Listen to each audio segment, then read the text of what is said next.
संध्यावती देवार 7टी नियम। आज्ञा हाँ दर्शक बंधु, जदि आपण माने संध्या देवा समय रे एही 7टी नियम को पालन करती तेबे माँ लक्ष्मी आपणक परिवार उपरे सदा सर्वदा कृपा दृष्टि को बजाय रखि थांती। विवाहित महिला माने संध्या समय रे केउ सब भूल को करिबा उचित नुहे, एही विषय रे मु आपण मानको वीडियो आगरे बताइबा पई जाउछि। संध्या समय रे आपण माने एमिति कौन करिबा द्वारा माँ लक्ष्मींकर आशीर्वाद को प्राप्त करि परिबे, एही समस्त विषय रे आजिर एही भिडियोटी रे मु आपण मानको बताइबा पई जाउछि। सेथिपाई आपण माने भिडियोटी को शेष पर्यंत निश्चय देखंतु, जहा द्वारा आपण माने मध्य एही 7टी नियम को पालन कले लक्ष्मी नारायण आपणक परिवार उपरे सदा सर्वदा कृपा दृष्टि को वर्षा करिबे। नमस्कार दर्शक बंधु, आजिर एही क्षुद्र भिडियो रे आपण माननको स्वागत। दर्शक बंधु, संध्या समय जहाँकि दिनर अंत हेउथिबा एवं रात्रिर आरंभ हेउथिबा, एही समयटी को संध्या समय बोली माना जाइथाए। दर्शक बंधु, प्रथम कथाटी हैला, जो माने संध्या देउछंती सेमाने संध्या समयर सठिक समय को जानिबा दरकार। अनेक लोक एमिति भी अछंती जो माने संध्या समयर सठिक समय को न जानी संध्या देई दियंती। दर्शक बंधु, पूर्वपुरुष माने कहि जाइछंती किंबा आम शास्त्र रे मध्य उल्लेख अछि जे संध्या देबा समय रे किंबा संध्या देबा पूर्वरु कोन आपण माने स्नान करिबा उचित। जदि आपण माने आमिष खाइथिबे तेबे आपण किपरि संध्या देबे, एमिति अनेक सारा विचार आपण मानक मनरे निश्चय आसुथिबा एवं कौन पाई संध्यावती निज घरे देबा बहुत जरूरी अटे, एही विषय रे मध्य आपण माने जानिबा पई पाइबे। प्रत्येक विवाहित महिला माने जो माने संध्यावती देउचंती तेबे नियम गुडी को निश्चित भावरे जानि रखंतु। दर्शक बंधु, जो मानक घरे संध्यावती दिया जाए नहीं सेही घरर उन्नति केबे हेले भी होई परिबा नहीं। आपण माने हुए तो सकाळ समय रे व्यस्त बहुल जीवन मध्य रे ठाकुरंक पाखरे केवल धूपबतीटीए बुलाई देउथिबे, किंतु आपण माने संध्या देवा समय रे विशेष भाव रे पूजार्चना करंतु, जहा द्वारा ईश्वरंकर आशीर्वाद आपणक परिवार उपरे सदा सर्वदा रहिबो। दर्शक बंधु, आसंतु जानिबा आपण माने एमिति संध्या देवा समय रे केउ केउ नियम को पालन करिवे। यह को जानिबा पूर्वरु आपण मानक अनुरोध, वीडियोटी को लाइक करी कमेंट बॉक्स रे जय माँ लक्ष्मी अवश्य लिखि दियंतु एवं चैनलटी रे नुआ थिले चैनलटी को सब्सक्राइब करि दियंतु। दर्शक बंधु, प्रथम कथा, आपण माने संध्या केउ समय रे देबे। आपण माने संध्या समयर सठिक समय को जानि रखंतु। दर्शक बंधु, दिनर शेष एवं रातिर आरंभ आपण माने घंटार समय को देखंतु नहीं। आपण माने बाहर को जाई एही समयटी को निर्धारित करंतु। प्रायतः एही समय रे प्रत्येक देवादेवी विशेष करी माँ लक्ष्मी मर्त्यमंडल रे विचरण करुथांती। जो घरे सठिक समय रे दीपटी को प्रज्वलन करा जाई थाए, माँ लक्ष्मी सेही घरे वास करिथांती। जो मानक घरे शालग्राम को मानुचंती, जो माने पूर्वपुरुष मानकर कथाटी को मानि चलुचंती, तेबे सेही माने ही एही सब उपाय को करिथांती। आपण माने देखुथिबे जो मानक घरे संध्याटी ठीक समय रे दिया जाउथिबा, सेही घरर उन्नति बहुत जल्दी हेउथिबा।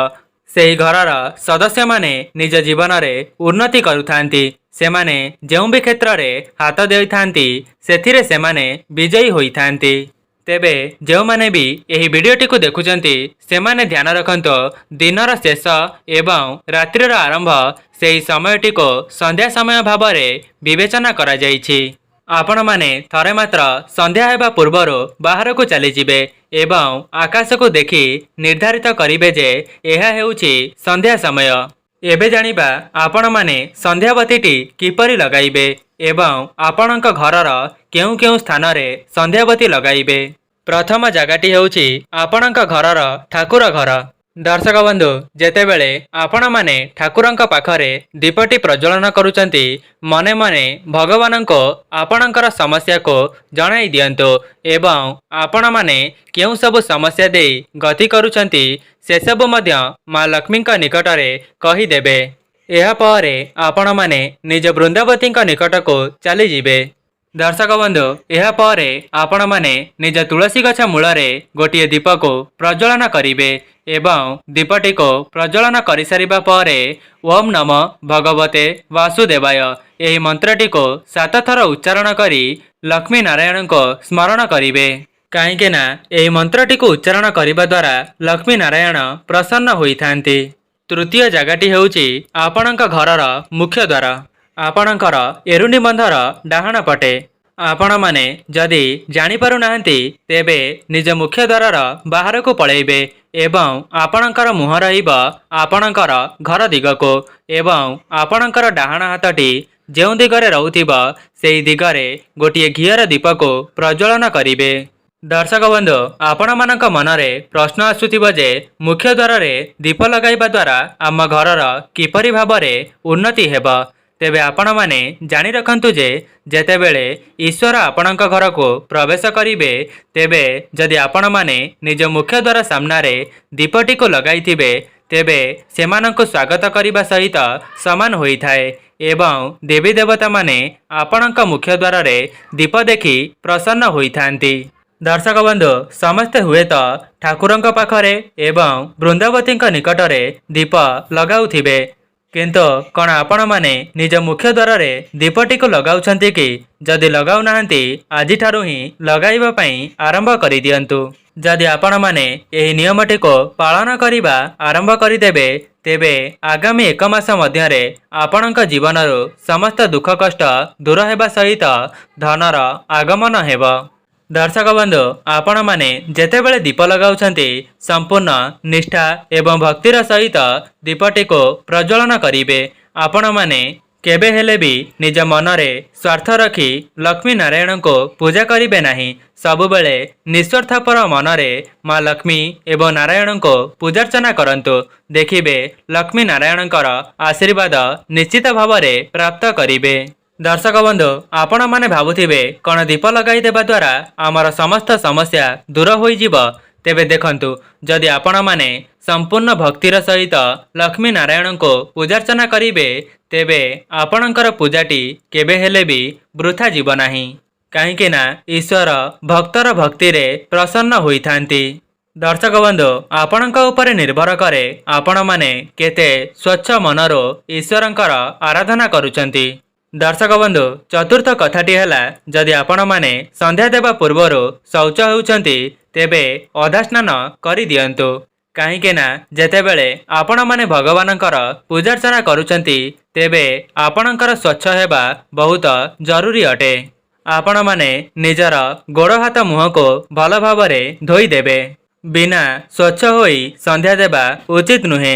ଏଥିରେ ଈଶ୍ୱରଙ୍କର ଆଶୀର୍ବାଦ ମିଳିପାରିବ ନାହିଁ। ଦର୍ଶକ ବନ୍ଧୁ, ପରବର୍ତ୍ତୀ କଥାଟି ହେଲା ଆପଣମାନେ ପୁରୁଷ ହୁଅନ୍ତୁ କିମ୍ବା ନାରୀ ହୁଅନ୍ତୁ ଯେତେବେଳେ ସନ୍ଧ୍ୟା ଦେଉଛନ୍ତି ତେବେ ସ୍ୱଚ୍ଛ ବସ୍ତ୍ରକୁ ପରିଧାନ କରନ୍ତୁ। ଯଦି ନାରୀମାନେ ସନ୍ଧ୍ୟା ଦେଉଛନ୍ତି ତେବେ ସେମାନେ ଶୃଙ୍ଗାର ହୁଅନ୍ତୁ, ଯେମିତିକି ମଥାରେ ସିନ୍ଦୁର, ପାଦରେ ଅଳତା ଏବଂ ନାଲି ଚୁଡ଼ି ପିନ୍ଧି ଭଗବାନଙ୍କର ପୂଜା କରନ୍ତୁ। ଦେଖିବେ ଏପରି କରିବା ଦ୍ୱାରା ଲକ୍ଷ୍ମୀ ନାରାୟଣ ଆପଣଙ୍କ ଘରେ ସଦାସର୍ବଦା ବାସ କରିବେ ଏବଂ ଧନଜନିତ ସମସ୍ୟା ସବୁଦିନ ପାଇଁ ଆପଣଙ୍କର ଦୂର କରିଦେବେ।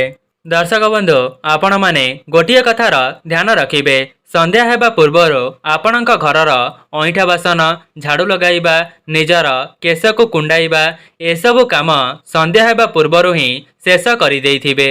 ଯଦି ଆପଣମାନେ ସନ୍ଧ୍ୟା ସମୟରେ ଏପରି କରୁଛନ୍ତି ତେବେ ଆପଣଙ୍କ ଘରକୁ ଘୋର ବିପଦ ମାଡ଼ି ଆସିଥାଏ। ଦର୍ଶକ ବନ୍ଧୁ, ଆପଣମାନଙ୍କ ମନରେ ଏପରି ଭାବନା ରହିବା କଥା ଯେ ଯେପରି ଭଗବାନ ସନ୍ଧ୍ୟା ସମୟରେ ମୋ ଘରକୁ ଆବିର୍ଭାବ ହେଉଛନ୍ତି, ସେଥିପାଇଁ ମୁଁ ମୋର ଘରଟିକୁ ପରିଷ୍କାର ପରିଚ୍ଛନ୍ନ ରଖିବା ଉଚିତ। ଦର୍ଶକ ବନ୍ଧୁ, ଯେମିତିକି ଆପଣମାନଙ୍କ ଘରକୁ ଅତିଥି ଆସିଲେ ଆପଣମାନେ ନିଜ ଘରଟିକୁ ଭଲ ଭାବରେ ସଫାସୁତୁରା କରିଦେଇଥାନ୍ତି। କାହିଁକି ନା ଆପଣମାନଙ୍କ ମନରେ ରହିଥାଏ କି ଯଦି ଅତିଥିମାନେ ଆମ ଘରଟିକୁ ଦେଖିବେ ତେବେ କ'ଣ ଭାବିବେ। ସେଥିପାଇଁ ଆପଣମାନେ ଏପରି ମଧ୍ୟ ଭାବନା ରଖନ୍ତୁ ଯେପରି ଭଗବାନ ଆମ ଘରକୁ ଆସିଲେ ଆମ ଘରଟି କିପରି ସଫାସୁତୁରା ରହୁଥିବ। ଆପଣମାନେ ପ୍ରତ୍ୟେକ ଦିନ ଏପରି କରିବା ପାଇଁ ଚେଷ୍ଟା କରନ୍ତୁ। ଆପଣଙ୍କର ଦେହଟି ଅସୁସ୍ଥ ରହୁଛି ତେବେ ଆପଣମାନେ ପ୍ରତ୍ୟେକ ସପ୍ତାହକୁ ଥରେ ମାତ୍ର ନିଜର ଘରଟିକୁ ସଫା କରିପାରିବେ। किंतु जदि आपणक द्वारा संभव होउछि तेबे प्रत्येक दिन निज घरटी को सफा करिबा पई चेष्टा करंतु, जहा द्वारा भगवानकर आशीर्वाद आपण माने प्राप्त करि परिबे। दर्शक बंधु, संध्या समय रे एही उपायटी करिबा द्वारा आपणक घरे जिए भी रोग व्याधि रे पीड़ित अछंती सेमानकर रोग जंत्रणा खूब कम समय मध्य रे दूर होई जिवो। दर्शक बंधु, एही उपायटी आपण माने रेगुलार 6 रु 7 मास करिबा द्वारा आपणक घरो समस्त रोग जंत्रणा दूर होई जाई थाए। एहा शास्त्र रे मध्य मान्यता अछि। दर्शक बंधु, आपण माने शुद्ध गाईर गोबर रे घसी प्रस्तुत करिवे। एहा परे सेही सुखिला घसी रे आपण माने किछि चंदन काठ सहित 2टी कर्पूर मिसाई देबे। तापरे सुखिला बेलपत्र को सेतिरे पकाई देबे एवं ताको भल भावरे जाली देबे। प्रथमे आपणक ठाकुर घरु आरंभ करी निज घरर चतुर्पार्श्व रे बुलाई आनिबे एवं निज मुख्य द्वार सामना रे सेही धुआं को लगाई देई आपण माने पुनर्बार निज ठाकुर घर को सेही धुआं को नहीं आसीबे। दर्शक बंधु, जो माने भी एही वीडियोटी को देखुचंती निज परिवारर उन्नति पई एही गोटिए उपायटी को परीक्षा करी देखंतु। दर्शक बंधु, हुए तो आपण माननको गोटिए दिन रे सफलता प्राप्ति हेब नाही, किंतु आपण माने एही उपायटी को प्रत्येक दिन करिबा द्वारा गोटे दिन आपणक घरो समस्त समस्यार अंत होई जाई थाए। गाईर गोबर रे घसी प्रस्तुत करी जेउ घरे धूप दिया जाए माँ लक्ष्मी सेही घरे निवास करिथांती। दर्शक बंधु, जेमिति कि आपण माने जानिछंती जे गोमातांक शरीर रे 33 कोटी देवादेवी वास करिथांती। आपण माने हुए तो जानि नथिबे जे माँ लक्ष्मी गाईर गोबर रे वास करिथांती। सेथिपाई तो आपण माने देखिथिबे प्रत्येक लोक माने गुरुवार रे निज मुख्य द्वार सामना रे गोबर पानी को सिंचन करिथांती, जहा द्वारा माँ लक्ष्मी सेमानक घर को आगमन करिबे। एवं जदि नूतन घरटीए केही निर्माण करुथांती तेबे सेही माटी रे मध्य गोबर पानी को सिंचन करिथांती। सेथिपाई गाईर गोबरटी बहुत पवित्र अटे। दर्शक बंधु, एबे जानिबा जदि आपण माने संध्या देबा पूर्वरु आमिष खाइथिबे तेबे आपण माने किभଳି भावरे संध्या देबे। दर्शक बंधु, संध्या समय रे संपूर्ण स्नान करिबा तो संभव नुहे। जेपरी मु आपण माननकु कहिथिली जे अधा स्नान करिबा परे जदि आपण माने आमिष खाइथिबे तेबे जल को नै निज मथारे सिंचन करिदेबे एवं स्वच्छ वस्त्र को परिधान करी संध्यावती लगाई देबे। किंतु आमिष खाइबा परे संध्या देबा को बारण करा जाइछि। सेथिपाई आपण माने एही सब नियम को पालन करी संध्या देबे। दर्शक बंधु, आउ गोटिए कथा, आपण माने संध्या देबा समय रे स्त्री स्तुप्तम एवं कनकधारा स्तोत्रम को पाठ करंतु किंबा श्रवण करंतु। देखिबे एहाको करिबा द्वारा माँ लक्ष्मी विशेष भावरे प्रसन्न होइथांती। दर्शक बंधु, समस्ते तो माँ लक्ष्मी को प्रसन्न करिबा पई चेष्टा करिथांती, किंतु प्रकृत रे जदि आपण माने श्री विष्णु को प्रसन्न कराई देबे एवं विष्णु सहस्र नाम को निज घरे श्रवण करिवे तेबे माँ लक्ष्मी आपणक परिवार उपरे प्रसन्न होइथांती एवं लक्ष्मी नारायण आपणक परिवार उपरे सदा सर्वदा कृपा दृष्टि को बजाय रखिथांती। दर्शक बंधु, केवल कर्म करिबा द्वारा आपणको सफलता मिली परिबो नाही। सेथिपाई आपण माने कर्म करिबा सहित धर्म मध्य करिबा उचित। तेबे दर्शक बंधु, जदि आपण माननको एही वीडियोटी भल लागि थाए वीडियोटी को लाइक करी कमेंट बॉक्स रे जय माँ लक्ष्मी अवश्य लिखि दियंतु। आजि पई रहूची, नमस्कार।